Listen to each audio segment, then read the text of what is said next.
ሰይጣን ይፈታተንሃል፣ እግዚአብሔርስ ይፈትንሃል። አማርኛው ይለያል። አስተማሪ የሚፈትንህ ሊጥልህ አይደለም፣ ዕውቀትን ቼክ ሊያደርግ ነው።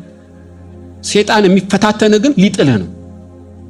እግዚአብሔር አብርሃምን ፈተነው የሚለው በክፉ አይደለም የፈተነው፣ አቅምህን እንድታቅ ምን ያህል እንደገባህ እንድትረዳው ነው ፈተና አንዳንዴ የሚለቀቀው።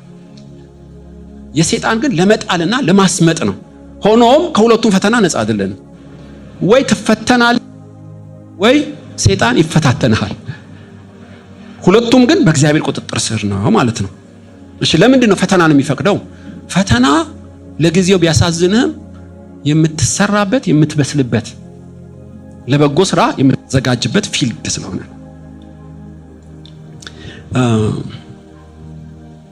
ሮሜ 8:28 ታውቃላችሁ።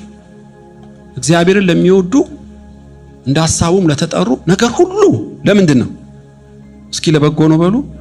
ፈተናም ጭምር ማለት ነው ለበጎ ነው። ሮሜ 5:3 ላይ መከራ ትዕግስትን እና ተስፋን እንደሚያውቃችሁ ታገሱ ይላል። መከራ